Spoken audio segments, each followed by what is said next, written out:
Guys आज से हम शुरू कर रहे हैं आपकी घटना चक्र टो सीरीज की प्रैक्टिस क्लास। और गाइज इससे हम जल्द से जल्द पूरी क्लास को ख़त्म कर देंगे, ठीक है। तो आइए आज के इस प्रैक्टिस सेट की शुरुआत करते हैं। लेकिन उससे पहले मैं आप सभी से निवेदन करना चाहूँगा कि अगर आप चैनल पर पहली बार आएँ तो प्लीज़ चैनल को सब्सक्राइब जरूर कर लीजिएगा, ताकि आने वाली हर एक नई यूपीएससी पीईटी की प्रैक्टिस क्लास आपको समय से मिला करे, ठीक है। तो चलिए शुरू करते हैं। पहला प्रश्न आपके सामने है कि ऋग्वेद में वर्णित देवताओं में सबसे प्रमुख देवता कौन थे। ऋग्वेद में वर्णित देवताओं में सबसे प्रमुख देवता कौन थे।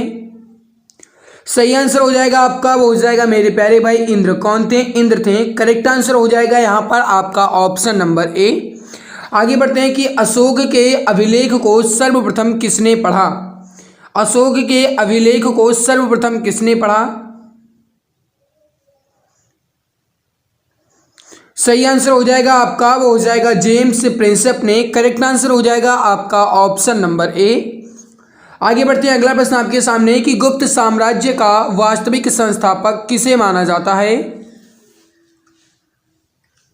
गुप्त साम्राज्य का वास्तविक संस्थापक जो है ये किसे माना जाता है। सही आंसर हो जाएगा आपका, वो हो जाएगा चंद्रगुप्त प्रथम को।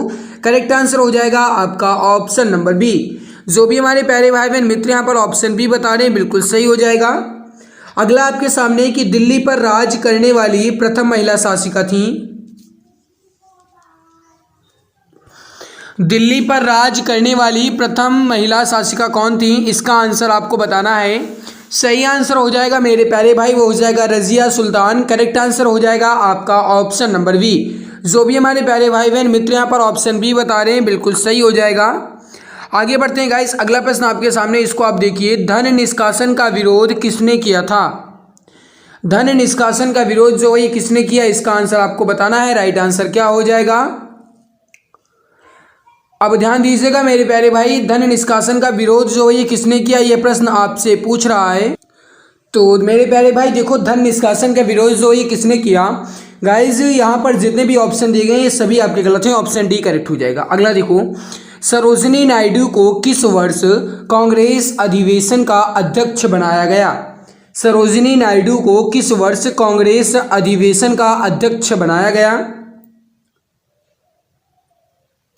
सही आंसर हो जाएगा क्वेश्चन नंबर 6 का आपका, वो हो जाएगा 1925 में। करेक्ट आंसर हो जाएगा आपका ऑप्शन नंबर बी। अगला प्रश्न आपके सामने कि महात्मा गांधी के राजनीतिक गुरु कौन थे। महात्मा गांधी के राजनीतिक गुरु कौन थे, इसका आंसर आप बताएंगे। सही आंसर क्या हो जाएगा। सही आंसर हो जाएगा आपका, वो हो जाएगा Gopal Krishna Gokhale. Option number C correct answer हो जाएगा।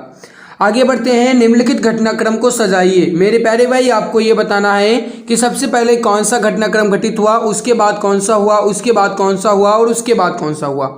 तो यहाँ पर गाइस आपको मिलान करके सही आंसर बताना है। क्वेश्चन नंबर 8 देखो गाइस, सबसे पहले बंगाल विभाजन हुआ, उसके बाद चंपारण आंदोलन, उसके बाद खेड़ा आंदोलन और उसके बाद जलियांवाला बाग कांड 1919 में हुआ, ठीक है। तो मेरे प्यारे भाई यहाँ पर आपका क्या हो जाएगा, आपका पहले होगा पहला, फिर तीसरा, फिर दूसरा और फिर चौथा। तो पहला, तीसरा, दूसरा, चौथा यानी ऑप्शन ए में ही आपका दिया गया है। ए आंसर आपका राइट हो जाएगा। सुभाष चंद्र बोस ने कांग्रेस से कब इस्तीफा दिया। सुभाष चंद्र बोस ने कांग्रेस से कब इस्तीफा दिया। सही आंसर हो जाएगा क्वेश्चन नंबर 9 का, वो हो जाएगा आपका 1939 में। करेक्ट आंसर हो जाएगा आपका ऑप्शन नंबर सी। अगला आपके सामने कि भारत छोड़ो आंदोलन के समय करो या मरो का नारा किसने दिया। भारत छोड़ो आंदोलन के समय करो या मरो का नारा किसने दिया।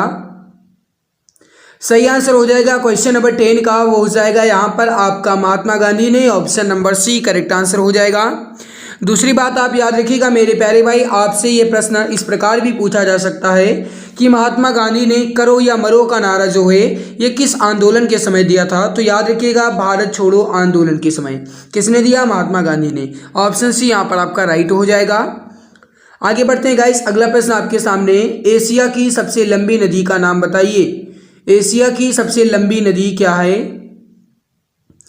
मेरे प्यारे भाई एक बात आप याद रखिएगा, जब आपसे ये प्रश्न पूछा जाएगा कि विश्व की सबसे लंबी नदी, एक मिनट, थोड़ा सा इसे गाइस बड़ा कर ले ताकि लिखने में आसानी हो जाए। तो देखो गाइस, अगर आपसे ये पूछा जाता है कि विश्व की सबसे लंबी नदी, तब आप बताएंगे मेरे प्यारे भाई नील नदी। लेकिन अगर आपसे ये प्रश्न पूछा जाता है कि एशिया की, गाइस अगर एशिया शब्द जोड़ दिया जाता है और आपसे ये पूछ लिया जाता है कि एशिया की सबसे लंबी नदी कौन सी है, तब आप कहेंगे यांगत्जे नदी। कौन है? यांगत्जे नदी। करेक्ट हो जाएगा आपका ऑप्शन नंबर ए। अगला प्रश्न आपके सामने, निम्नलिखित का मिलान करना है आपको। यहाँ पर आपको मेरे प्यारे भाई मिलान करके आंसर बताना है। और प्रश्न आपसे क्या कह रहा है इसको आप समझिएगा। गाइज यहाँ पर आपको जो सूची फर्स्ट दी गई है, इसमें आपके सामने पर्वत श्रृंखला दी गई हैं और सूची सेकंड में आपके सामने महाद्वीप दिए गए हैं। यहाँ पर आपको मिलान करके सही आंसर बताना है। यहाँ पर आप मिलान कीजिए। देखिए गाइज, देखो हिमालय जो है ये एशिया महाद्वीप में है, ठीक है। इसके बाद गाइज देखो जो एंडीज पर्वत श्रृंखला है ये गाइज दक्षिण अमेरिका में है, ठीक है। इसके बाद रॉकी जो है गाइज ये है उत्तरी अमेरिका में। तो यहाँ पर गाइज हमारा क्या बन गया आपका, पहले सी फिर ए और फिर बी। तो सी ए बी यानी कैब, ऑप्शन बी आपका राइट आंसर हो जाएगा। आगे बढ़ते हैं, अगला प्रश्न आपके सामने कि कोयले भंडार के मामले में 2020 के अंत तक की स्थिति के अनुसार दुनिया में भारत का कौन सा स्थान था। कोयले भंडार के मामले में 2020 के अंत तक की स्थिति के अनुसार दुनिया में भारत का स्थान कौन सा था। सही आंसर हो जाएगा आपका, वो हो जाएगा मेरे प्यारे भाई 5वां स्थान था। करेक्ट आंसर हो जाएगा आपका ऑप्शन नंबर ए, बिल्कुल करेक्ट हो जाएगा। आगे बढ़ते हैं कि भारत के किस शहर को पूर्व का एथेंस, भारत के किस शहर को पूर्व का एथेंस के रूप में जाना जाता है। यानी कि पूर्व का एथेंस, इसके नाम से हम किस शहर को जानते हैं। क्वेश्चन नंबर 14 का आंसर आप बताएंगे। सही आंसर हो जाएगा आपका, वो हो जाएगा मदुरै को। करेक्ट आंसर हो जाएगा यहाँ पर आपका ऑप्शन नंबर सी। जो भी हमारे प्यारे भाई बहन मित्र यहाँ पर ऑप्शन सी मदुरै बता रहे हैं, बिल्कुल सही हो जाएगा। गांधीनगर जो है ये किसकी राजधानी है। गांधीनगर जो है ये किसकी राजधानी है। क्वेश्चन नंबर 15 का आंसर आप बताएंगे। सही आंसर क्या हो जाएगा, गांधीनगर जो है किसकी राजधानी है। सही आंसर हो जाएगा आपका क्वेश्चन नंबर 15 का, वो हो जाएगा यहाँ पर गुजरात की। Option number C correct answer हो जाएगा। मेरे प्यारे भाई जो गांधीनगर है ये गुजरात की राजधानी है, ऑप्शन सी राइट हो जाएगा। आगे बढ़ते हैं कि भारत में पंचवर्षीय योजना बनाने की जिम्मेदारी जो है यह किसकी थी। भारत में पंचवर्षीय योजना बनाने की जिम्मेदारी किसकी थी।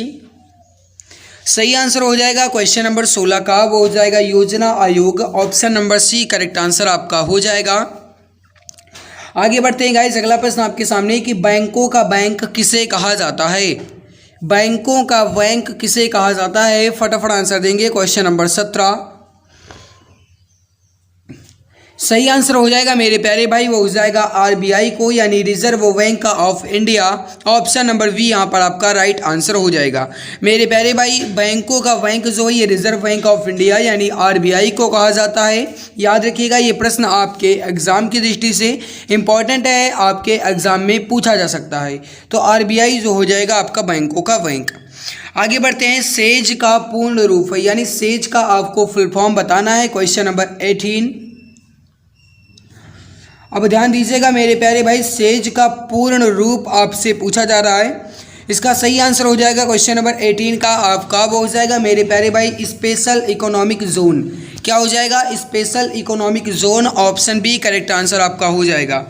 अगला आपके सामने कि हरित क्रांति की सफलता इनमें से किसकी उपलब्धता पर निर्भर थी।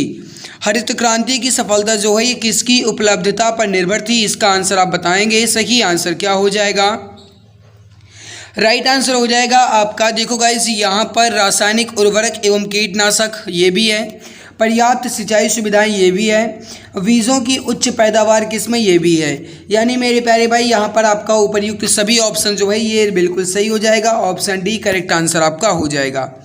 आगे बढ़ते हैं कि बैंकिंग के क्षेत्र में सीबीएस में जो गाइस सी होता है इसका मतलब क्या है। बैंकिंग के क्षेत्र में सीबीएस में सी का मतलब क्या है। सही आंसर हो जाएगा, इसका मतलब होता है कोर। करेक्ट आंसर हो जाएगा आपका ऑप्शन नंबर ए। अगला आपके सामने क्वेश्चन नंबर 21 है कि भारतीय संविधान में मौलिक अधिकार किस देश के संविधान से लिए गए हैं। भारतीय संविधान में जो मौलिक अधिकार हैं मेरे प्यारे भाई, आपसे यहाँ पर क्या पूछा जा रहा है, मौलिक अधिकार। ठीक है, वो आपका गाइस क्वेश्चन जो है वो दूसरे पेज में चला गया है, तो मैं यहाँ पर लिख दे रहा हूँ। मौलिक अधिकार जो है ये गाइस जो है ये किस देश के संविधान से लिया गया है? इसका आंसर आप बताएंगे। राइट आंसर क्या हो जाएगा? तो जो भी हमारे प्यारे भाई बहन मित्र यहाँ पर बता रहे हैं कि जो मौलिक अधिकार है ये मेरे प्यारे भाई अमेरिका के संविधान से लिया गया है। ऑप्शन ए बता रहे हैं, बिल्कुल सही हो जाएगा, अमेरिकी संविधान से। आगे बढ़ते हैं, अगला प्रश्न आपके सामने कि धर्म, मूल वंश, जाति, लिंग अथवा जन्म स्थान के आधार पर विभेद का प्रतिषेध भारतीय संविधान के मौलिक अधिकारों के किस वर्ग में आता है? बताएंगे। धर्म, मूल, अंश, जात, लिंग अथवा जन्म स्थान के आधार पर विभेद का प्रतिषेध जो है ये भारतीय संविधान के मौलिक अधिकारों में किस वर्ग में आता है? सही आंसर हो जाएगा आपका, वो हो जाएगा समता का अधिकार। ऑप्शन सी करेक्ट आंसर हो जाएगा। आगे बढ़ते हैं, अगला प्रश्न आपके सामने मेरे प्यारे भाई क्या कह रहा है कि लोकसभा के सदस्यों का कार्यकाल कितने वर्ष का होता है? मेरे प्यारे भाई अगर आपसे लोकसभा के सदस्यों का कार्यकाल पूछा जाता है तब आप कहेंगे मेरे प्यारे भाई याद रखिएगा 5 वर्ष। साथ में अगर आपसे ये प्रश्न पूछा जाता है कि जो राज्यसभा के सदस्य होते हैं इनका कार्यकाल, तो गाइस इनका 6 वर्ष। ठीक है, तो लोकसभा के सदस्यों का कार्यकाल 5 वर्ष और राज्यसभा के सदस्यों का कार्यकाल 6 वर्ष का होता है। तो यहाँ पर गाइस हमसे लोकसभा पूछा गया, तो ऑप्शन डी यहाँ पर आपका राइट आंसर हो जाएगा। आगे बढ़ते हैं कि भारतीय संविधान का कौन सा अनुच्छेद राज्यों में राज्यपालों का प्रावधान करता है? भारतीय संविधान का कौन सा अनुच्छेद राज्यों में राज्यपाल के प्रावधान करते हैं? सही आंसर हो जाएगा गाइस, वो हो जाएगा अनुच्छेद नंबर 153। करेक्ट आंसर हो जाएगा आपका ऑप्शन ए। अगला आपके सामने गाइस कि किस संवैधानिक संशोधन ने भारतीय संविधान में भाग 9 के क में नगर पालिकाएं जोड़ा है? सही आंसर हो जाएगा आपका, वो हो जाएगा मेरे प्यारे भाई 74वें संवैधानिक संशोधन अधिनियम। करेक्ट आंसर हो जाएगा यहाँ पर आपका ऑप्शन नंबर ए। आगे बढ़ते हैं, अगला प्रश्न आपके सामने कि समय की एसआई इकाई क्या है? समय की एसआई इकाई क्या है? Question number 26। और हाँ भाई अगर आपने अभी तक क्लास को लाइक नहीं किया है तो एक बार सभी मित्र लाइक ज़रूर कर देंगे, और जो भी प्यारे भाई बहन चैनल पर पहली बार आए हैं सब्सक्राइब कर लेंगे ताकि आने वाली हर एक नई यूपीएससी पीईटी की प्रैक्टिस क्लास आपको समय से मिला करे। तो जो भी प्यारे भाई बहन चैनल पर पहली बार आए हैं सब्सक्राइब जरूर कर लेंगे। ठीक है, तो देखो गाइस जिस समय की एसआई इकाई है वो है गाइस जिस सेकंड। करेक्ट आंसर हो जाएगा आपका ऑप्शन नंबर डी। आगे बढ़ते हैं गाइस, अगला प्रश्न कि कांसा जो है ये किसकी मिश्र धातु है? कांसा जो है किसकी मिश्र धातु है? इसका आंसर आप बताएंगे। राइट आंसर क्या हो जाएगा? सही आंसर हो जाएगा आपका, वो हो जाएगा कांसा जो है गाइस ये है तांबा और टिन की मिश्र धातु। करेक्ट आंसर हो जाएगा आपका ऑप्शन ए। अगला आपके सामने कि आवर्त सारणी जो है ये सबसे पहले किसके द्वारा दी गई थी? आवर्त सारणी जो है ये सबसे पहले किसके द्वारा दी गई थी? इसका आंसर आप बताएंगे। राइट आंसर क्या हो जाएगा? राइट आंसर हो जाएगा आपका, वो हो जाएगा गाइस दैमित्र मेंडलीव के द्वारा। मेंडलीव की आवर्त सारणी आपने पढ़ा होगा गाइस क्लास 12th में, तो वही आपका राइट आंसर क्या हो जाएगा? दैमित्र की मेंडलीव। करेक्ट आंसर हो जाएगा आपका ऑप्शन सी। अगला आपके सामने गाइस कि निम्नलिखित में से किसे कोशिका अंगक कोशिका की आत्मघाती थैली कहा जाता है? यानी गाइस कोशिका की आत्मघाती थैली जो है ये किसको कहा जाता है? ये प्रश्न आपसे पूछ रहा है। अब मेरे प्यारे भाई याद रखिएगा, अगर गाइस आपसे ये प्रश्न पूछा जाता है कि कोशिका की आत्मघाती थैली जो है ये किसको कहा जाता है, तब आप कहेंगे मेरे प्यारे भाई लयनकाय को। किसको कहा जाता है? लयनकाय को। और गाइस अगर आपसे ये पूछा जाता है कि कोशिका का शक्ति ग्रह या फिर गाइस कोशिका का पावर हाउस किसे कहा जाता है, तब आप कहेंगे सूत्रकणिका। किसे कहा जाता है? सूत्रकणिका। और गाइस इसी का इंग्लिश में नाम है वो है गाइस माइट्रोकॉन्ड्रिया। क्या नाम है? माइट्रोकॉन्ड्रिया। तो गाइस सूत्रकणिका या माइट्रोकॉन्ड्रिया कुछ भी कहा जाए, यही आपका सही आंसर हो जाएगा। ठीक है, आगे बढ़ते हैं। अगला, निम्न में से कौन सा एंजाइम लार में पाया जाता है? आपको ये बताना है कि इसमें लार में कौन सा एंजाइम पाया जाता है। सही आंसर हो जाएगा आपका वो हो जाएगा टाइलिन नामक एंजाइम लार में पाया जाता है। ऑप्शन डी करेक्ट आंसर आपका हो जाएगा। आगे बढ़ते हैं गाइस, आपका हिंदी से संबंधित क्वेश्चन है। क्वेश्चन नंबर अगला वो देखिए, तरुण का विलोम है। अब आपको ये बताना है कि तरुण का विलोम क्या होगा। क्वेश्चन नंबर 36 है। सही आंसर हो जाएगा तरुण का विलोम है गाइस वो है वृद्ध। करेक्ट आंसर हो जाएगा आपका ऑप्शन सी। अगला आपके सामने है कि जो स्त्री सूर्य भी ना देख सके, वाक्यांश के लिए एक शब्द है। जो स्त्री सूर्य भी ना देख सके, इसके लिए एक शब्द क्या होगा। सही आंसर हो जाएगा आपका हो जाएगा गाइस यहाँ पर असूर्यमस्वा। करेक्ट आंसर क्या हो जाएगा, असूर्यमस्वा। करेक्ट आंसर हो जाएगा आपका ऑप्शन नंबर बी। अगला आपके सामने कि व्योम का पर्यायवाची शब्द नहीं है। ध्यान दीजिएगा, नहीं है बात कर रहा है, जल्दबाजी नहीं करेंगे, इसका आंसर बताएंगे। राइट आंसर क्या हो जाएगा। अब देखो मेरे प्यारे भाई, यहाँ पर आपका अंतरिक्ष, अंबर और नभ, ये गाइस व्योम के पर्यायवाची हैं, लेकिन पीयूष जो है गाइस ये व्योम का नहीं है। ऑप्शन सी करेक्ट आंसर आपका हो जाएगा।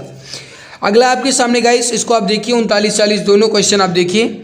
क्वेश्चन क्या कह रहा है कि सेवा को सेवा सर, शेर को सवा शेर, शेर को सवा शेर, इस लोकोक्ति का क्या अर्थ है। शेर को सवा शेर, इस लोकोक्ति का अर्थ आपको बताना है। सही आंसर हो जाएगा आपका वो हो जाएगा यहाँ पर एक से बढ़कर दूसरा। शेर को सवा शेर मतलब एक से बढ़कर दूसरा। ऑप्शन सी करेक्ट आंसर आपका हो जाएगा। सूरज का सातवां घोड़ा, गुनाहों का देवता, ये गाइस जो है किसकी रचनाएं हैं। सूरज का सातवां घोड़ा हो गया, गुनाहों का देवता हो गया, ये किसकी रचनाएं हैं, इसका आंसर आपको बताना है। सही आंसर हो जाएगा आपका वो हो जाएगा धर्मवीर भारती की। Option number D correct answer हो जाएगा। जो भी हमारे प्यारे भाई बहन मित्र यहाँ पर ऑप्शन डी धर्मवीर भारती बता रहे हैं, बिल्कुल सही हो जाएगा। अगला प्रश्न आपके सामने है कि बगदाद की राजधानी आपको बताना है। बगदाद की राजधानी क्या है, इसका आंसर आप बताएंगे। राइट आंसर क्या हो जाएगा। सही आंसर हो जाएगा आपका वो हो जाएगा इराक। करेक्ट आंसर क्या हो जाएगा। जो गाइस बगदाद जो है किसकी राजधानी है, इराक की है। ऑप्शन ए आपका सही आंसर हो जाएगा। आगे बढ़ते हैं, अगला प्रश्न आपके, चेराव जो है गाइस जी ये किस राज्य का लोक नृत्य है। चेराव जो है ये किस राज्य का लोक नृत्य है, इसका आंसर आप बताएंगे। सही आंसर हो जाएगा चेराव जो है मेरे प्यारे भाई ये मिजोरम का लोक नृत्य है। करेक्ट आंसर हो जाएगा आपका ऑप्शन नंबर ए। अगला आपके सामने, कितने भारतीय राज्यों की सीमाएं भूटान की सीमा से लगती हैं। कितने भारतीय राज्यों की सीमाएं जो हैं ये भूटान की सीमा से लगती हैं, इसका आंसर आप बताएंगे। और मेरे प्यारे भाई अगर आपने अभी तक क्लास को लाइक नहीं किया है तो एक बार सभी मित्र लाइक ज़रूर कर देंगे। देखो गाइस मेहनत जीजान शिद्दत हम आपके लिए लगा रहे हैं, तो इतनी तो जिम्मेदारी आपकी बनती है, इतना आपका फर्ज है कि कम से कम आप क्लास को तो लाइक कर ही सकते हो। तो जो भी प्यारे भाई बहन मित्र अभी तक क्लास को लाइक नहीं किए हैं, मैं एक बार क्लास को दिल की गहराई से लाइक ज़रूर कर देंगे। कितने भारतीय राज्यों की सीमाएँ भूटान की सीमा से लगती हैं। सही आंसर हो जाएगा आपका वो हो जाएगा 4 राज्यों की। ऑप्शन ए आपका सही हो जाएगा। अगला आपके सामने, भारतीय फिल्म और टेलीविज़न संस्थान जो है ये कहाँ है। भारतीय फिल्म और टेलीविज़न संस्थान जो ये कहाँ है। सही आंसर हो जाएगा आपका वो हो जाएगा मेरे प्यारे भाई पुणे में। Option number D correct answer आपका हो जाएगा। आगे बढ़ते हैं, अगला प्रश्न कि लेडी विद द लैंप किसे कहा जाता है। लेडी विद द लैंप जो है किसे कहा जाता है, इसका आंसर आप बताएंगे। और मेरे प्यारे भाई आपका एडमिट कार्ड जो है जारी कर दिया गया है, तो अब आप मेरे प्यारे भाई जीजान शिद्दत के साथ लग जाइए। बहुत ही कम समय आपके पास बचा है, बहुत ही कम क्या कहा जाएगा इस, तो मानकर चलो कि समय ही आपके पास अब नहीं है। तो यहाँ पर गाइस देखो जो लेडी विद द लैंप है ये किसे कहा जाता है। सही हो जाएगा फ्लोरेंस नाइटिंगेल को। किसे कहा जाता है, फ्लोरेंस नाइटिंगेल को। करेक्ट आंसर हो जाएगा आपका ऑप्शन नंबर डी। आगे बढ़ते हैं, विश्व व्यापार संगठन यानी कि guys WTO world trade organisation में कितने सदस्य हैं। विश्व व्यापार संगठन में कितने सदस्य हैं। सही आंसर हो जाएगा आपका हो जाएगा 164। करेक्ट आंसर हो जाएगा यहाँ पर आपका option number D. Fields medal पुरस्कार जीतने वाली दूसरी महिला का क्या नाम है। फील्ड्स मेडल पुरस्कार जीतने वाली दूसरी महिला का क्या नाम है। सही आंसर हो जाएगा यहाँ पर आपका वो हो जाएगा guys Maryna Viazovska. Maryna Viazovska. Correct answer हो जाएगा आपका ऑप्शन नंबर डी। आगे बढ़ते हैं अगला की पुस्तक भारतीय संविधान अनकही कहानी, इसके लेखक कौन है। गाइस जो ये पुस्तक है भारतीय संविधान अनकही कहानी, इसके लेखक कौन है। सही आंसर हो जाएगा आपका, वो हो जाएगा राम बहादुर राय। करेक्ट आंसर हो जाएगा आपका ऑप्शन नंबर सी। अगला आपके सामने गाइस अगला क्या है, इसको देखिए। जून 2022 में संपन्न हुई भारत की प्रथम श्रेणी क्रिकेट प्रतियोगिता रणजी ट्रॉफी 2021-22 का खिताब मध्य प्रदेश ने किसे पराजित करके पहली बार जीता। सही आंसर हो जाएगा आपका, वो हो जाएगा मेरे प्यारे भाई मुंबई को। करेक्ट आंसर हो जाएगा आपका ऑप्शन नंबर बी। आगे बढ़ते हैं कि प्रतिवर्ष विश्व पर्यावरण दिवस जो है ये कब मनाया जाता है। प्रतिवर्ष विश्व पर्यावरण दिवस जो है गाइस ये कब मनाया जाता है, इसका आंसर आप बताएंगे। सही आंसर हो जाएगा आपका, वो हो जाएगा गाइस 5 जून को। करेक्ट आंसर हो जाएगा आपका ऑप्शन नंबर ए। विश्व पर्यावरण दिवस जो गाइस ये 5 जून को मनाया जाता है। ऑप्शन ए आपका सही आंसर हो जाएगा।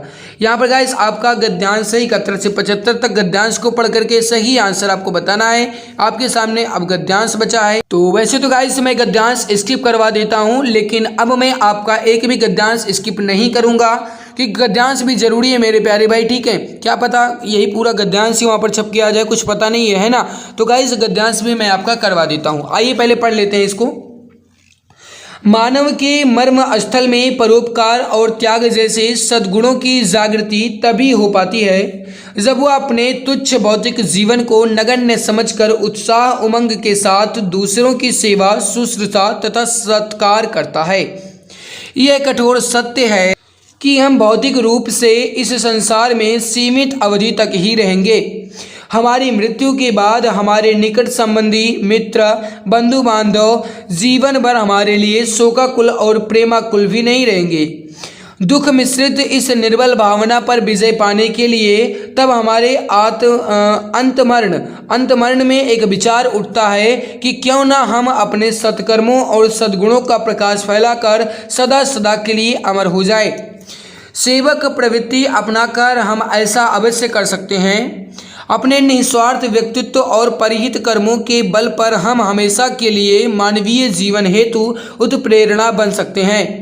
अनुपम मनुष्य जीवन की सद्गति प्रदान करने के लिए यह विचार नया नहीं है। ऐसे विचार सज्जन मनुष्यों के अंतर्मन में सदा उठते रहे हैं तथा इन्हें अपनाकर वे दुनिया में अमर भी हो गए हैं। इस धरा पर अस्थायी रूप से नहीं रहने पर भी ऐसे परिहितकारी कालांतर तक पूजे जाते रहेंगे। अमूल्य मनुष्य जीवन की सर्वश्रेष्ठ शिक्षा यही है और यही सिखाकर मनुष्य का जीवन आनंदमय और समृद्धशाली हो सकता है। इस प्रकार मानव जीवन उन्नत होता है तो यह संपूर्ण संसार स्वर्गिक विस्तार ग्रहण कर लेगा। किसी भी मानव को आध्यात्मिकता का जो अंतिम ज्ञान मिलेगा यह भी यही शिक्षा देगा कि धर्म कर्म का उद्देश्य सत्कर्मों और सद्गुणों की ज्योति फैलाना ही है। ये मेरे प्यारे भाई आपका गद्यांश दिया गया है। अब इससे रिलेटेड आपका प्रश्न है, क्या है गाइस प्रश्न की गद्यांश में प्रयुक्त जो आध्यात्मिकता शब्द है इसमें आपको उपसर्ग और प्रत्यय बताना है। किन उपसर्ग प्रत्ययों से बना हुआ है। अब मेरे प्यारे भाई ये वैसे भी आपसे पूछा जा सकता है, अगर गद्यांश न दिया होता तो भी आपसे ये प्रश्न पूछा जा सकता है ना। तो ध्यान दीजिएगा, इसका सही आंसर क्या हो जाएगा आपका, वो हो जाएगा गाइस देखो यहाँ पर आपका उपसर्ग है वो है अधिकता। अधिकता करेक्ट आंसर क्या हो जाएगा आपका ऑप्शन नंबर सी।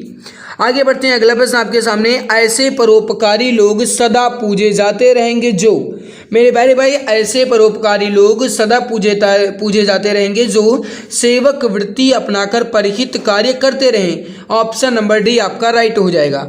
कठोर सत्य किसे कहा गया है। कठोर सत्य किसे कहा गया है, आपने अभी देखा गाइस कि भौतिक शरीर की नश्वरता। भौतिक शरीर की नश्वरता ऑप्शन ए आपका सही आंसर हो जाएगा। अगला आपके सामने कि निर्बल भावनाओं पर विजय पाने के लिए क्या किए जाने की आवश्यकता बताई गई है। निर्बल भावनाओं पर विजय पाने के लिए क्या करने की आवश्यकता बताई गई है। अच्छे कर्मों से नाम अमर कर लेना।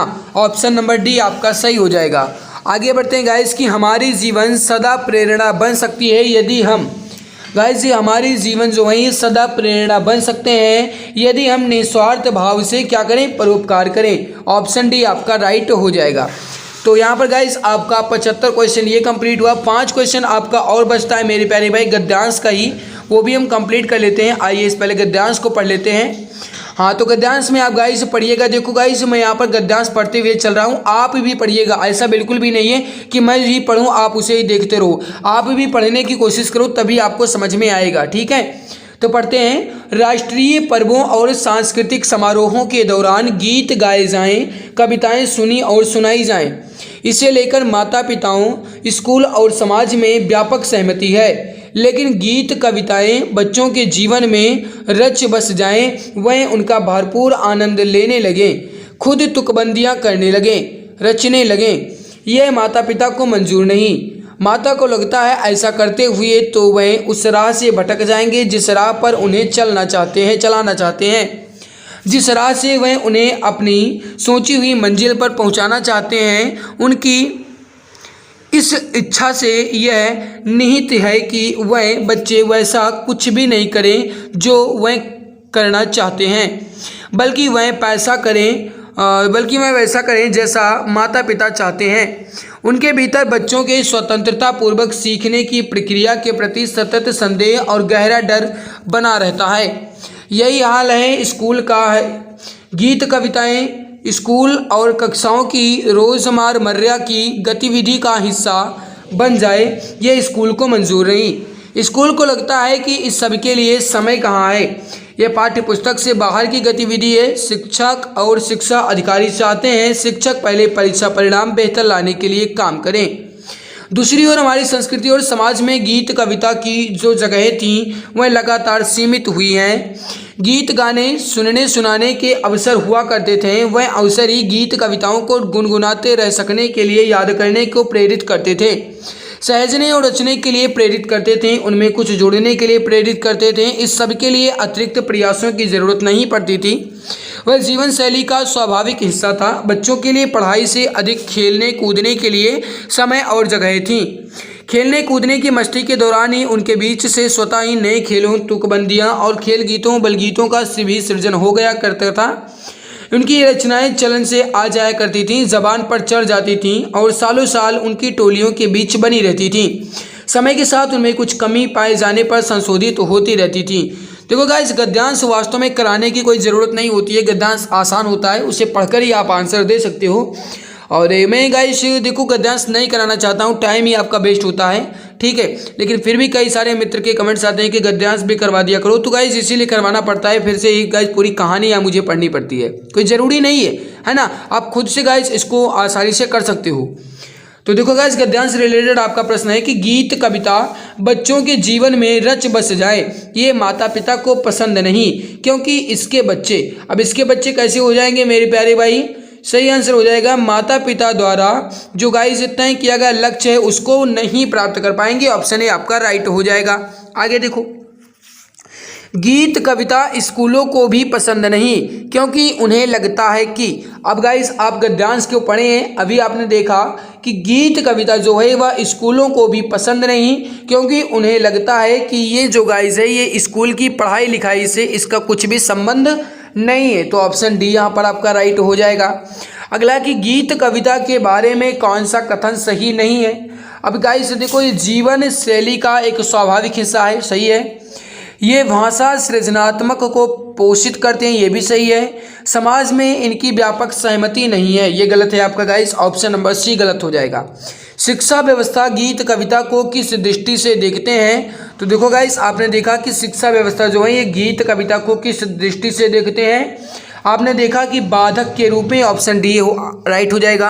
अनुच्छेद के आधार पर गीत कविता के बारे में कौन सा कथन सही नहीं है, इसका सही आंसर हो जाएगा आपका वहाँ पर गाइस देखो, इनसे बच्चे अपनी राह से भटक जाएंगे, ये गाइस आपका गलत है, ठीक है। तो राइट आंसर यहाँ पर क्या हो जाएगा आपका ऑप्शन नंबर और सेवाएं कर यानी गाइस वस्तु एवं सेवा कर यानी जीएसटी पर संसदीय संशोधन बिल को किस राज्य ने सबसे पहले अनुमोदित किया था। बहुत ही गजब का क्वेश्चन है।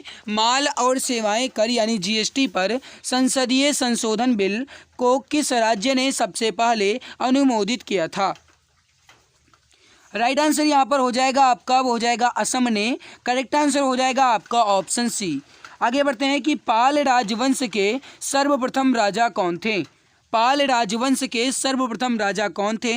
बहुत ही गजब का क्वेश्चन है, फटाफट आंसर दीजिए। इसका राइट आंसर क्या हो जाएगा? देखो गाइस, पाल राजवंश के जो सबसे पहले राजा थे वो थे गोपाल। कौन थे? गोपाल थे। तो राइट यहाँ पर क्या हो जाएगा आपका? Option A. आगे बढ़ते हैं कि ऐसे बागान जहाँ बिक्री के लिए एक नगद फसल उगाई जाती है उसे किस रूप में जाना जाता है? फिर से एक बार क्वेश्चन गाइस पढ़िए। ऐसे बागान जहाँ बिक्री के लिए एक नगद फसल उगाई जाती है उसे हम किस खेती के रूप में जानते हैं? फटाफट आंसर देंगे। राइट आंसर क्या हो जाएगा? सही आंसर हो जाएगा मेरे प्यारे भाई, वो हो जाएगा झूम खेती। राइट आंसर यहाँ पर हो जाएगा आपका ऑप्शन नंबर सी, झूम खेती। आगे बढ़ते हैं गाइस, अगला प्रश्न आपके सामने। नेपच्यून के अलावा अन्य किस ग्रह को नीला ग्रह कहा जाता है? नेपच्यून के अलावा अन्य किस ग्रह को नीला ग्रह कहा जाता है? इसका आंसर आप सभी प्यारे भाई बहन बताएंगे। राइट आंसर क्या हो जाएगा? बताइए, नेपच्यून के अलावा अन्य किस ग्रह को नीला ग्रह कहा जाता है? बहुत बढ़िया मेरे प्यारे भाई, ब्लू प्लेनेट के जो गाइस नाम से जानते हैं वो जानते हैं पृथ्वी को भी, इसके अलावा गाइस नेपच्यून को भी। तो राइट आंसर यहाँ पर क्या हो जाएगा आपका? पृथ्वी। ऑप्शन है आपका राइट आंसर हो जाएगा। आगे बढ़ते हैं गाइस, अगला प्रश्न आपके सामने है। निम्नलिखित में से कौन सा विकल्प निष्क्रिय गैस नहीं है? यानी किस विकल्प में निष्क्रिय गैस नहीं है? इसका आंसर आप सभी प्यारे भाई बहन बताएंगे। राइट आंसर क्या हो जाएगा? प्लीज जल्दी जल्दी आंसर देने की कोशिश कीजिए। सही आंसर क्या हो जाएगा? Question number 5। थोड़ा सा समझिएगा मेरे प्यारे भाई, निष्क्रिय गैस नहीं है। क्रिप्टॉन, आर्गन और जेनान ये गाइस एक निष्क्रिय गैस हैं, लेकिन क्लोरीन जो है यह निष्क्रिय गैस नहीं है। ऑप्शन डी यहाँ पर आपका राइट आंसर हो जाएगा। आगे बढ़ते हैं, अगला प्रश्न है आपके सामने। मुरादाबाद डैश के कार्य हेतु प्रसिद्ध है और उसने विश्व भर में हस्तकला उद्योग में अपना अलग स्थान बनाया है। कुल मिलाकर के प्रश्न आपसे ये पूछा जा रहा है कि मुरादाबाद जो है ये किसके लिए प्रसिद्ध है? बहुत ही इंपॉर्टेंट क्वेश्चन है मेरे प्यारे भाई, याद रखिएगा। पीतल नगरी, पीतल नगरी किसे कहा जाता है मेरे प्यारे भाई? पीतल नगरी के नाम से हम मुरादाबाद को जानते हैं। राइट आंसर हो जाएगा आपका ऑप्शन नंबर ए, पीतल। अगला क्वेश्चन आपके सामने। सर्वप्रथम किस देश ने महिला को मतदान की अनुमति प्रदान की थी? सर्वप्रथम किस देश ने महिला को मतदान की अनुमति प्रदान की थी? इसका आंसर आप बताएंगे। बहुत ही गजब का क्वेश्चन है, फटाफट आंसर दीजिए। इसका राइट आंसर क्या हो जाएगा? Question number 7। मेरे प्यारे भाई याद रखिएगा, सबसे पहले किस देश ने महिला को मतदान की अनुमति प्रदान की? इसका सही आंसर हो जाएगा न्यूजीलैंड ने। राइट आंसर हो जाएगा आपका ऑप्शन सी। आगे बढ़ते हैं। भारत में अली बंधुओं शौकत एवं मोहम्मद अली ने किस आंदोलन का नेतृत्व किया था? बहुत ही इंपॉर्टेंट क्वेश्चन आपका ये भी है, तो फटाफट आंसर दीजिए। भारत में अली बंधुओं शौकत एवं मोहम्मद अली ने किस आंदोलन का नेतृत्व किया था? सही आंसर हो जाएगा आपका, हो जाएगा खिलाफत आंदोलन का। राइट आंसर हो जाएगा माय डियर फ्रेंड्स आपका, हो जाएगा ऑप्शन नंबर बी, खिलाफत आंदोलन। आगे बढ़ते हैं कि भारतीय संविधान के भाग 4 में किसका विवरण प्रस्तुत किया गया है? भारतीय संविधान के भाग 4 में किसका विवरण प्रस्तुत किया गया है? फटाफट आंसर देंगे। क्वेश्चन नंबर 9 का सही आंसर क्या हो जाएगा? सही आंसर हो जाएगा राज्य के नीति निदेशक सिद्धांत का। राइट आंसर यहाँ पर हो जाएगा आपका ऑप्शन नंबर बी। जो भी हमारे प्यारे भाई बहन मित्र यहाँ पर ऑप्शन बी बता रहे हैं कि भारतीय संविधान के भाग 4 में राज्य के नीति निदेशक सिद्धांत का विस्तृत वर्णन किया गया है, ऑप्शन बी बता रहे हैं, बिल्कुल सही आंसर हो जाएगा। आगे बढ़ते हैं मेरे प्यारे भाई, अगला प्रश्न आपके सामने। काली मिट्टी को और किस नाम से जाना जाता है? मेरे प्यारे भाई इसका आंसर आप बताएंगे। काली मिट्टी को और किस नाम से जाना जाता है? आपका एक ज्योग्राफी से संबंधित क्वेश्चन है और फटाफट आंसर दीजिए। इसका राइट आंसर क्या हो जाएगा? देखो गाइस, काली मिट्टी को हम किस नाम से जानते हैं? रेगुर के नाम से भी जानते हैं। ऑप्शन ए आपका राइट आंसर हो जाएगा। दूसरी बात आप याद रखिएगा, काली मिट्टी को ब्लैक सॉइल के नाम से भी जाना जाता है, यानी ब्लैक सॉइल या काली मिट्टी बात एक ही है। लेकिन गाइस काली मिट्टी को हम लावा मिट्टी के नाम से भी जानते हैं। किस नाम से जानते हैं भैया? लावा मिट्टी के नाम से भी जानते हैं। इसके अलावा एक बात आप और याद रखिएगा कि काली मिट्टी को कपासीय मिट्टी के नाम से भी जाना जाता है। तो गाइस काली मिट्टी का कई सारा नाम है, लावा मिट्टी, कपासीय मिट्टी, काली मिट्टी, रेगुर मिट्टी, ये सभी गाइस जो हैं ये काली मिट्टी के ही नाम हैं। राइट यहाँ पर क्या हो जाएगा आपका? Option A. आगे बढ़ें, चलो अगला है कि सरदार वल्लभ भाई पटेल कृषि और तकनीकी विश्वविद्यालय यानी गाइस जी SVPUAT भारत के उत्तर प्रदेश राज्य के किस जिले में स्थित एक कृषि विश्वविद्यालय है। कुल मिलाकर के प्रश्न कहने की बात यह है मेरे प्यारे भाई, सरदार वल्लभ भाई पटेल कृषि और तकनीकी विश्वविद्यालय जो है यह भारत के किस जिले में है। फटाफट आंसर देंगे। इसका राइट आंसर क्या हो जाएगा। बहुत ही गजब का क्वेश्चन है, इंपॉर्टेंट भी है। फटाफट आंसर दीजिए। क्वेश्चन नंबर 11 मेरे प्यारे भैया याद रखिएगा किस जिले में है, यह है मेरठ में। राइट आंसर हो जाएगा आपका ऑप्शन सी। आगे बढ़ते हैं कि मानव अधिकारों की सार्वभौमिक घोषणा यानी UDHR के अनुच्छेद 4 में किसका विवरण प्रस्तुत किया गया है। बताएंगे इसका राइट आंसर। सही आंसर हो जाएगा माय डियर फ्रेंड्स आपका हो जाएगा गुलामी से स्वतंत्रता। राइट आंसर हो जाएगा आपका ऑप्शन नंबर ए। जो भी डियर प्यारे भाई ऑप्शन ए बता रहे हैं बिल्कुल सही आंसर हो जाएगा। अगला आपके सामने है मेरे प्यारे भैया, प्रकाश वर्ष जो है यह किसका मापन करता है। प्रकाश वर्ष जो है यह किसका मापन करता है। फटाफट आंसर दीजिए। प्रकाश वर्ष जो है गाइस ये गाइस एक वर्ष में प्रकाश द्वारा तय की गई दूरी को कहा जाता है प्रकाश वर्ष। मैंने क्या कहा, दूरी, यानी गाइस प्रकाश वर्ष जो है ये दूरी का मापन करता है। राइट आंसर हो जाएगा आपका ऑप्शन नंबर ए। जो भी हमारे प्यारे भाई बहन ऑप्शन ए बता रहे हैं बिल्कुल सही आंसर हो जाएगा। आगे बढ़ते हैं। मनुष्य की आंख का रंग डैश आंख के किस में स्थित रंग द्रव्य पर निर्भर करता है। यानी मनुष्य में जो गाइस आंख का रंग होता है, मनुष्य की आंख का रंग जो होता है या मनुष्य की आंख के किस भाग में स्थित रंग द्रव्य पर निर्भर करता है। बताइए इसका सही आंसर क्या हो जाएगा। जल्दी जल्दी आंसर दीजिए। क्वेश्चन नंबर 14 का परफेक्ट आंसर क्या हो जाएगा। सही आंसर हो जाएगा मेरे प्यारे भाई वो हो जाएगा आइरिस। करेक्ट आंसर हो जाएगा आपका ऑप्शन ए।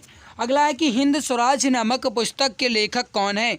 हिंद स्वराज नामक पुस्तक के लेखक कौन है। फटाफट आंसर दीजिए। इसका राइट आंसर क्या हो जाएगा। ये प्रश्न भी आपके परीक्षा की दृष्टि से इंपॉर्टेंट बहुत है, ध्यान दीजिएगा। हिंद स्वराज नामक पुस्तक के लेखक हैं वो हैं गाइस मोहनदास करमचंद गांधी, यानी गांधी जी के द्वारा हिंद स्वराज नामक पुस्तक लिखी गई है। ऑप्शन ए आपका यहाँ पर राइट आंसर हो जाएगा।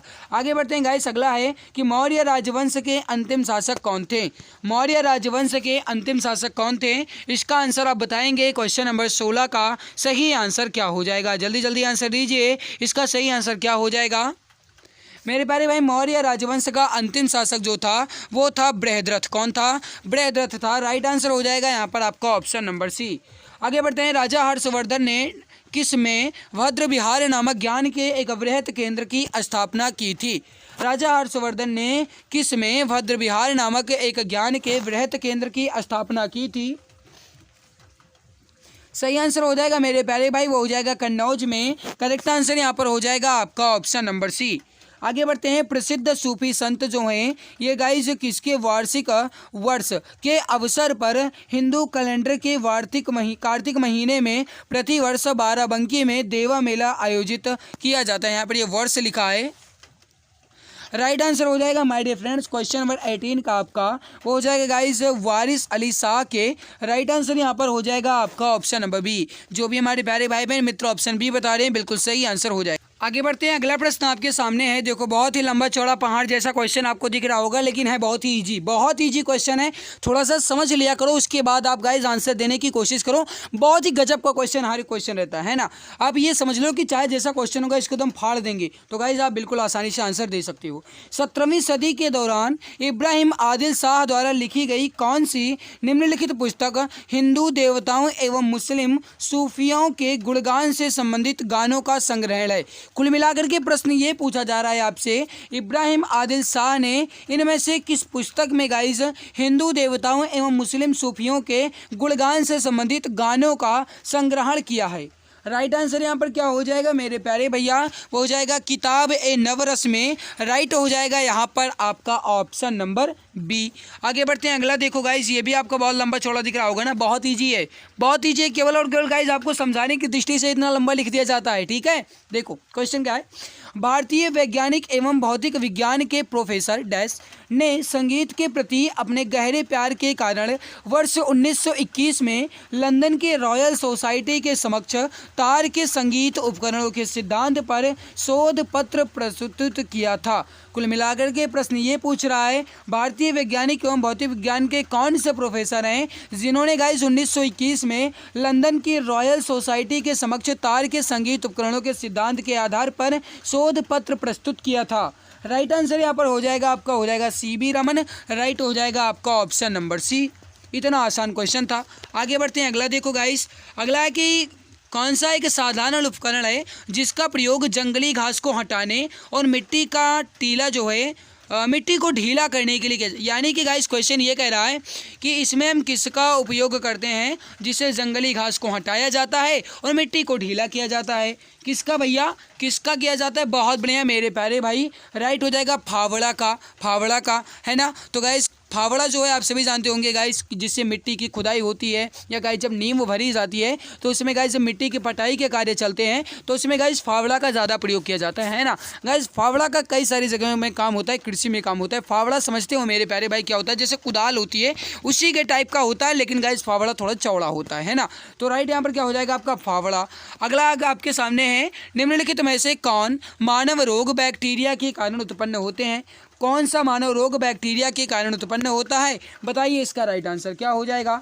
और जल्दी जल्दी आंसर देने की कोशिश किया करो ताकि कम समय में हम क्वेश्चन भी कवर कर लिया करें। तो प्लीज़ जल्दी जल्दी आंसर दो। बैक्टीरिया के कारण होता है मेरे प्यारे भाई आंत ज्वर। राइट हो जाएगा यहाँ पर आपका ऑप्शन डी। आगे बढ़ते हैं, राष्ट्रमंडल मानव अधिकार पहल यानी CHRI का मुख्यालय जो है ये कहाँ स्थित है?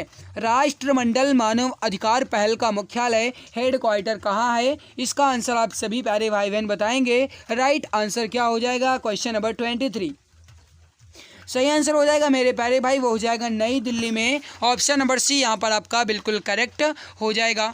आगे बढ़ते हैं कि बिमस्टेक एक उप क्षेत्रीय समूह है जिसमें दक्षिण एशिया एवं दक्षिण पूर्वी एशिया के 7 देश शामिल हैं। इसका मुख्यालय कहाँ है? कुल मिलाकर के प्रश्न ये पूछ रहा है गाइस कि बिमस्टेक जो है गाइस इसका मुख्यालय कहाँ है? इसका आंसर आप बताएंगे। क्वेश्चन नंबर 24 फटाफट आंसर दीजिए। सही आंसर हो जाएगा मेरे प्यारे भाई, वो हो जाएगा बांग्लादेश की राजधानी ढाका में। करेक्ट आंसर हो जाएगा यहाँ पर आपका ऑप्शन नंबर डी। आगे बढ़ते हैं, राष्ट्रीय विकास परिषद का गठन जिस तिथि को हुआ था वह कौन सी थी?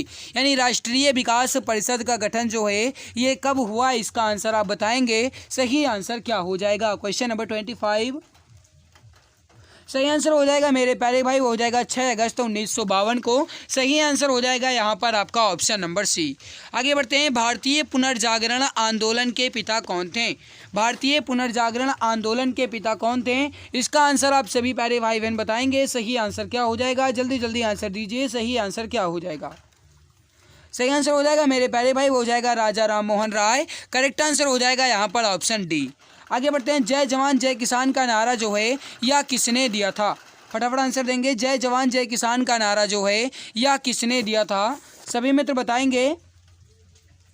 सही आंसर हो जाएगा आपका, हो जाएगा लाल बहादुर शास्त्री ने। राइट आंसर हो जाएगा डियर फ्रेंड्स आपका, वो हो जाएगा ऑप्शन ए। आगे बढ़ते हैं, यमुना नदी का उद्गम स्थान कौन सा है? यमुना नदी का उद्गम स्थल कौन सा है? इसका आंसर आप बताएंगे। और मेरे प्यारे भैया अगर आप चैनल पर पहली बार आए हो तो प्लीज़ चैनल को सब्सक्राइब ज़रूर कर लेना ताकि आने वाली हर एक नई UPSSC PET की प्रैक्टिस क्लास आपको समय से मिला करे। तो जो भी प्यारे भाई बहन चैनल पर पहली बार आए हैं वह सब्सक्राइब जरूर कर लेंगे, और जिन्होंने अभी तक क्लास को लाइक नहीं किया है वह सभी मित्र लाइक भी कर देंगे। यमुना नदी का उद्गम स्थल है मेरे प्यारे भाई बंदर पूंछ से। ऑप्शन यहाँ पर आपका सही आंसर हो जाएगा। अगला आपके सामने है, इसको आप देखिए। क्वेश्चन क्या कह रहा है? केवल शिक्षित लोगों को ही मताधिकार मिलना चाहिए। इस विचार के समर्थक कौन थे? केवल शिक्षित लोगों को ही मताधिकार मिलना चाहिए, ये गाइस इसके जो समर्थक थे ये कौन थे? बताओ। राइट हो जाएगा JS मिल। करेक्ट आंसर हो जाएगा आपका ऑप्शन डी। अगला गाइस की प्रशासन पर नागरिकों के नियंत्रण पर सबसे प्रभावशाली माध्यम है। प्रशासन पर नागरिकों के नियंत्रण का सबसे प्रभावशाली माध्यम क्या है? Question number 30। गाइज हम अपने खुद के मत के अनुसार गाइज चुनाव कर सकते हैं, ये हमारा सबसे प्रभावशाली माध्यम है। राइट हो जाएगा आपका, वो हो जाएगा चुनाव। करेक्ट आंसर यहाँ पर क्या हो जाएगा, चुनाव, यानी चुनाव करना अपने अनुसार। गाइज प्रभावशाली माध्यम यानी अपने अनुसार नेता विधायक का चुनाव करना। राइट क्या हो जाएगा आपका, ऑप्शन ए। आगे बढ़ते हैं, राष्ट्रीय युवा दिवस जो है ये कब मनाया जाता है। बहुत गजब का क्वेश्चन है, बताइए मेरे प्यारे भाई, राष्ट्रीय युवा दिवस जो है यह कब मनाया जाता है। 31। गाइस क्लास जब खत्म हो जाएगी ना, उसके बाद स्कोर बताकर ही जाना, जल्दबाजी नहीं करना, स्कोर बता करके ही जाना है। राष्ट्रीय युवा दिवस कब मनाया जाता है। राइट आंसर हो जाएगा मेरे प्यारे भाई आपका, वो हो जाएगा 12 जनवरी को। राइट आंसर हो जाएगा यहाँ पर आपका ऑप्शन नंबर बी। आगे बढ़ते हैं कि भारत के प्रथम उपराष्ट्रपति कौन थे। भारत के प्रथम उपराष्ट्रपति कौन थे, इसका आंसर आप सभी डियर प्यारे भाई बहन बताएंगे। सही आंसर हो जाएगा आपका, हो जाएगा डॉक्टर सर्वपल्ली राधाकृष्णन। सही आंसर हो जाएगा आपका ऑप्शन ए। आगे बढ़ते हैं, केरल का शास्त्रीय नृत्य है, केरल का शास्त्रीय नृत्य कौन सा है। Question number 33। सही आंसर हो जाएगा मेरे प्यारे भाई, वो हो जाएगा मोहिनी अट्टम। करेक्ट आंसर हो जाएगा आपका ऑप्शन सी। आगे बढ़ते हैं कि केंद्रीय रिजर्व पुलिस बल की स्थापना कब हुई थी। यानी गाइज CRPF यानी guys central reserve police force यानी CRPF की स्थापना जो है या कब हुई थी, ये प्रश्न आपसे पूछ रहा है। बताइए इसका सही आंसर क्या हो जाएगा, जल्दी जल्दी आंसर दीजिए। 34 नंबर का राइट आंसर क्या हो जाएगा। सही आंसर हो जाएगा मेरे प्यारे भाई, वो हो जाएगा वर्ष 1939 में। राइट आंसर हो जाएगा यहाँ पर आपका ऑप्शन नंबर डी। आगे बढ़ते हैं कि भारत का पहला परमाणु अनुसंधान रिएक्टर कौन सा है। भारत का पहला परमाणु अनुसंधान रिएक्टर कौन सा है, जल्दी जल्दी आंसर दीजिए मेरे प्यारे भाई। सही आंसर हो जाएगा आपका, हो जाएगा अप्सरा। राइट आंसर यहाँ पर हो जाएगा आपका ऑप्शन नंबर डी। आगे बढ़ते हैं गाइस कि निम्न में से अफ्रीका का कौन सा देश ओपेक का सदस्य नहीं है। अफ्रीका का कौन सा देश ओपेक का सदस्य नहीं है। सही आंसर हो जाएगा दक्षिण अफ्रीका। राइट आंसर यहाँ पर हो जाएगा आपका ऑप्शन नंबर डी। अगला आपके सामने, वंदे मातरम को राष्ट्रीय गीत के रूप में किस तिथि को स्वीकार किया गया। जल्दी जल्दी आंसर देंगे। वंदे मातरम को राष्ट्रीय गीत के रूप में किस तिथि को स्वीकार किया गया। Question number 37। राइट आंसर हो जाएगा मेरे प्यारे भाई, वो हो जाएगा 26 जनवरी 1950 को। करेक्ट आंसर यहाँ पर हो जाएगा आपका ऑप्शन नंबर सी। जो भी हमारे प्यारे भाई बहन मित्र यहाँ पर ऑप्शन नंबर सी बता रहे हैं, बिल्कुल सही। करेक्ट आंसर आपका हो जाएगा। आंध्र प्रदेश की राजधानी है। क्वेश्चन नंबर 38, आंध्र प्रदेश की राजधानी क्या हो जाएगी। जल्दी जल्दी आंसर दीजिए मेरे प्यारे भाई। और अगर आप चैनल पर पहली बार आए हैं तो सब्सक्राइब जरूर कर लीजिएगा। इसकी फुल PDF आपको टेलीग्राम पर मिल जाएगी। आंध्र प्रदेश की राजधानी हो जाएगी अमरावती। करेक्ट आंसर यहाँ पर हो जाएगा आपका ऑप्शन सी। आगे बढ़ते हैं, भारतीय दलहन अनुसंधान संस्थान जो है ये कहाँ स्थित है। भारतीय दलहन अनुसंधान संस्थान कहाँ है मेरे प्यारे भाई, जल्दी जल्दी आंसर दीजिए। Question number 39। राइट आंसर हो जाएगा भारतीय दलहन अनुसंधान संस्थान जो है गाइस ये है कानपुर में। राइट आंसर यहाँ पर हो जाएगा आपका ऑप्शन नंबर ए। अगला कि भारत में मान्यता प्राप्त स्टॉक एक्सचेंजों की संख्या कितनी है। भारत में मान्यता प्राप्त स्टॉक एक्सचेंजों की संख्या कितनी है, इसका आंसर आप बताएंगे। राइट आंसर क्या हो जाएगा। सही आंसर हो जाएगा मेरे प्यारे भाई प्यारे मित्र, वो हो जाएगा यहाँ पर आपके कुल मिलाकर के 23 है। ऑप्शन सी आपका राइट आंसर हो जाएगा। स्वैच्छिक वाहन स्क्रैपिंग नीति के अंतर्गत वाणिज्यिक वाहनों की सीमा अवधि रखी गई है। एक बार फिर से क्वेश्चन पढ़िए। स्वैच्छिक वाहन स्क्रैपिंग नीति के अंतर्गत वाणिज्यिक वाहनों की सीमा अवधि जो है या कितनी रखी गई है। बहुत गजब का क्वेश्चन है। आप चाहें तो गाइस इसको रट सकते हैं, स्क्रीनशॉट ले सकते हैं, नोट्स में पेन डाउन कर सकते हैं, जो कुछ भी आप करना चाहें कर सकते हैं, लेकिन इंपॉर्टेंट बहुत है, याद रखना। राइट हो जाएगा आपका 15 वर्ष इसकी अवधि है। करेक्ट हो जाएगा आपका ऑप्शन नंबर ए। जो भी हमारे प्यारे भाई बहन ऑप्शन ए बता रहे हैं 15 वर्ष, बिल्कुल सही आंसर हो जाएगा। नेक्स्ट क्वेश्चन आपके सामने मेरे प्यारे भाई, कोविड-19 के प्रभाव के बाद भारतीय अर्थव्यवस्था का रिकवरी इसके जो गाइस शेप है ये कैसा रहा।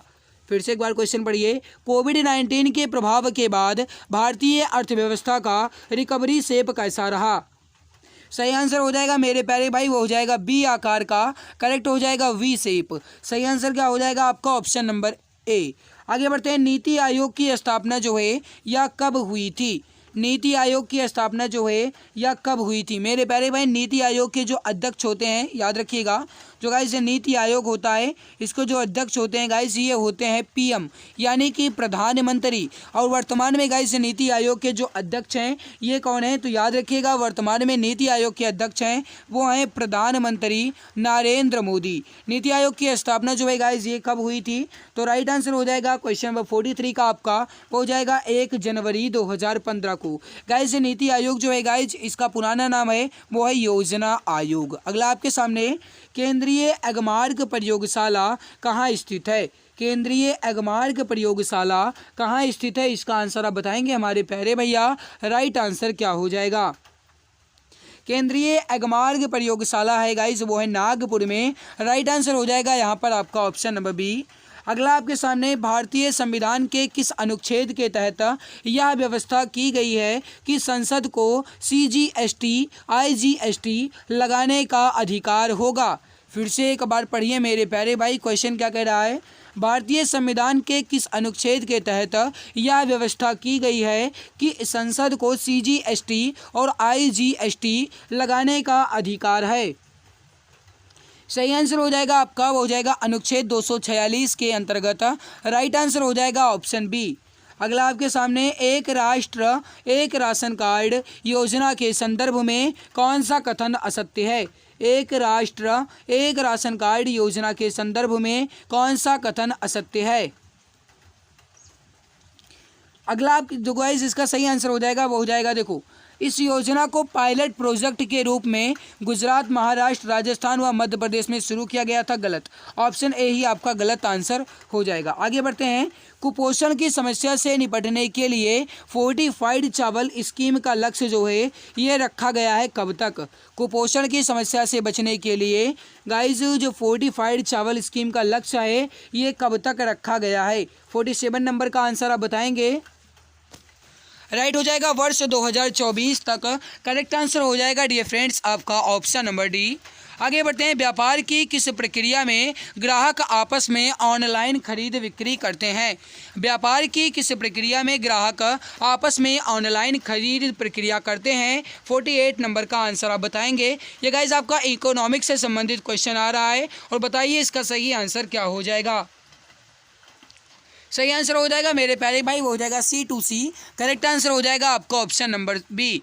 अगला के निम्नलिखित में से लाल किले की तस्वीर किस नोट पर बनी हुई है? देखो गाइस, जब आप एग्ज़ाम देने जाना तो गाइस आप 2000 की नोट और गाइस 50 रुपये की नोट, 200 रुपये की नोट, 100 रुपये की नोट और 500 रुपये की नोट ये गाइस आप ज़रूर लेकर के जाइएगा, ताकि अगर आप गाइस भूल जाएं तो तुरंत आप नोट निकाल कर देख लो, क्योंकि गाइस पैसे आप अंदर ले जा सकते हैं, पैसे की कोई रोक टोक नहीं होती है। तो पैसा आप अंदर ले जा सकते हैं तो गाइस पैसे के नोट लेकर जाइएगा। अगर क्वेश्चन आ जाता है भूल ही जाते हैं तो थोड़ा सा गाइस आप मान लीजिएगा। ओके, तो देखो गाइस लाल किला की तस्वीर किस नोट पर है? किस नोट पर है भैया? वो है 500 की नोट पर है। किस नोट पर है? 500 की नोट पर है। राइट हो जाएगा आपका ऑप्शन नंबर डी। अगला आपके सामने 8 नवंबर 2016 को की गई नोटबंदी के तहत कितने प्रतिशत मुद्रा अमान्य हो गई थी? अब जानते हैं मेरे प्यारे भाई 8 नवंबर 2016 को प्रधानमंत्री नरेंद्र मोदी के द्वारा 500 और 1000 की नोटें बंद कर दी गई थी। और गाइस जिसमें गाइस कहा जाए अमान्य कितनी परसेंट मुद्रा हो गई थी? तो वो हो गई थी गाइस 86%। राइट हो जाएगा यहाँ पर आपका ऑप्शन नंबर ए। जो भी हमारे प्यारे भाई बहन मित्र ऑप्शन ए बता रहे हैं बिल्कुल सही आंसर हो जाएगा। आइए मेरे प्यारे भाई इसमें हम हिंदी के प्रश्न भी कंप्लीट कर लेते हैं। सामान्य हिंदी में गाइस आपका फर्स्ट क्वेश्चन है, निम्नलिखित में से उस विकल्प का चयन करें जो लोहे के चने चबाना मुहावरे का अर्थ व्यक्त करता है। लोहे के चने चबाना, इस मुहावरे का अर्थ क्या है? जल्दी जल्दी आंसर दीजिए। और गाइस वैसे भी देखो मुहावरा जो है ना बहुत ईजी होता है, बस आप थोड़ा सा समझिएगा, बहुत ईजी क्वेश्चन होते हैं मुहावरे की। लोहे के चने चबाना यानी मेरे प्यारे भाई बहुत कठिन कार्य करना। राइट आंसर हो जाएगा आपका ऑप्शन नंबर सी। मेरे प्यारे भैया, अगर आप तक हमारी वॉल्यूम जो है या आवाज़ हम जो है ये आप तक क्लियर नहीं जा रही है तो थोड़ा वॉल्यूम तेज़ कर लीजिएगा या फिर फ़ोन का प्रयोग कर लीजिएगा। गाइस क्लास लेते लेते थोड़ा गले में गाइस दर्द होने लगा है, फिर भी मैं आपकी क्लास ले रहा हूँ। तो जो भी प्यारे भाई बहन को थोड़ी सी समस्या है वॉल्यूम में, वो गाइस वॉल्यूम थोड़ा तेज़ कर लेंगे या एयरफोन का प्रयोग कर लेंगे। जिस तरीके से आप मैनेज कर सकें उस तरीके से मैनेज कर लीजिएगा, ठीक है। गाइस आपकी लगातार क्लासेस ले रहे हैं तो थोड़ी बहुत गाइस गले में दर्द होने लगती है, बहुत तेज़ी से चिल्लाना पड़ता है ना, तो गाइस थोड़ा सा गले में दर्द हो जाता है, इतना तो थोड़ा बहुत आप मैनेज कर लीजिएगा। तो आगे बढ़ते हैं। दिए गए वाक्यांश में रेखांकित खंड को प्रतिस्थापित करने के लिए उपयुक्त विकल्प का चयन करें।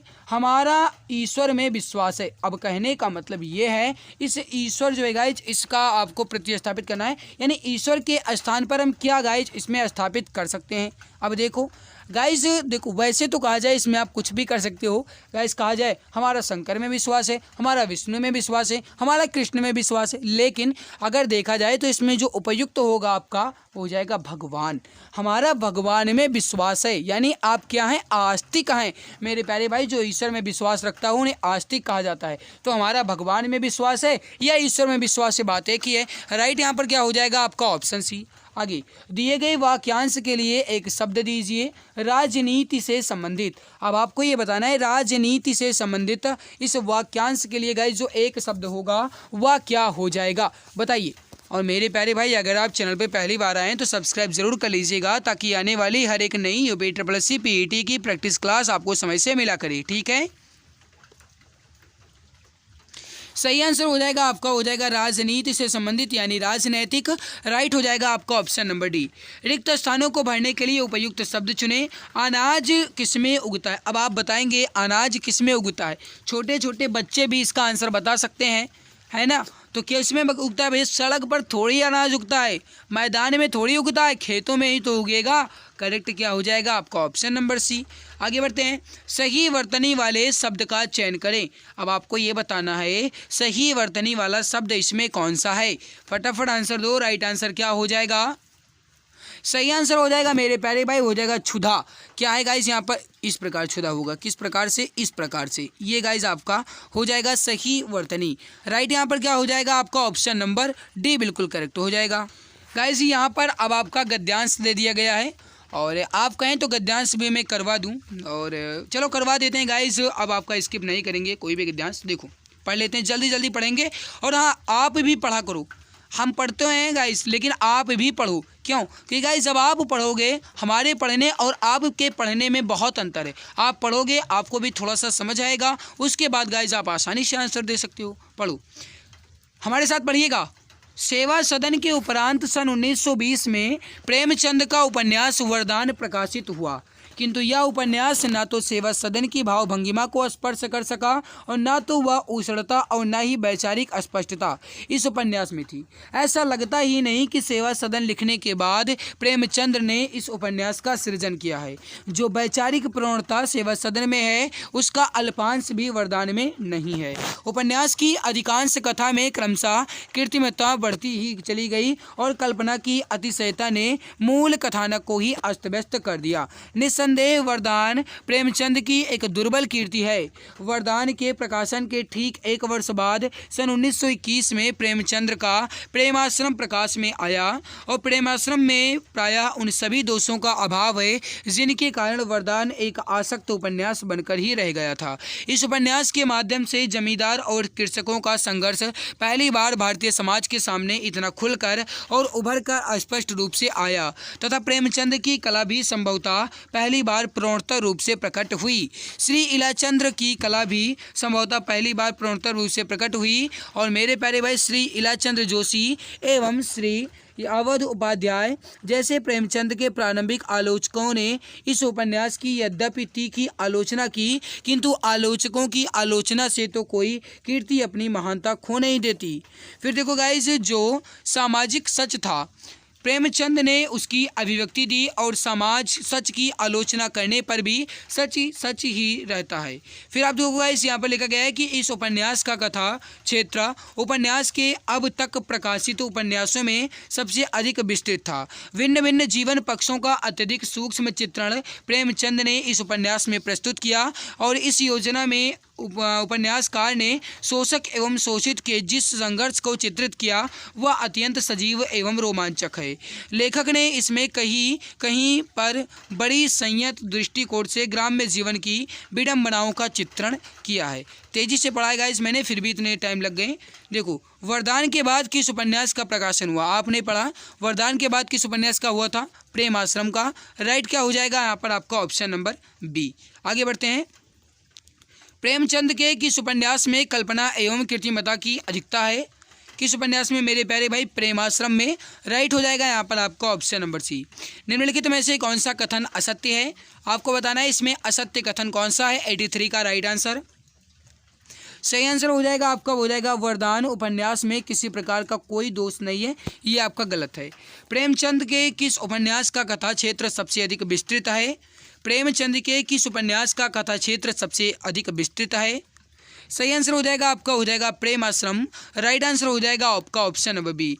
अभिव्यक्ति में उपसर्ग कौन सा है, अभिव्यक्ति में उपसर्ग आपको बताना है। राइट आंसर क्या हो जाएगा मेरे प्यारे भाई, याद रखिएगा अभिव्यक्ति में अभी उपसर्ग हो जाएगा। ऑप्शन सी यहाँ पर आपका सही आंसर हो जाएगा। मेरे प्यारे भाई, जो बाकी बचा गद्यांश नंबर 2 है, ये गाइज आप खुद से पढ़ करके हल कर लीजिएगा। बहुत लंबा चौड़ा गद्यांश है, पूरा पढ़ेंगे टाइम ही आपका वेस्ट होगा, है ना। और गाइज जो आपका सामान्य अंग्रेजी है, जीके है ये, और जो गाइज जीके मैंने कंप्लीट ही करवा दिया। रीजनिंग और आपका गाइज जो पाई चार्ट है और ग्राफ तालिका है, ये मैं गाइज फिर से एक क्लास में करवा दूंगा। जैसे गाइज मैंने आपकी क्लास करवाई 1 घंटे की, उसमें गाइज मैंने इंपॉर्टेंट क्वेश्चन आपके कवर करवा दिए हैं। उसी तरीके से मैं आपकी ये क्लास भी करवा दूंगा, बिल्कुल आप चिंता न करें, ठीक है।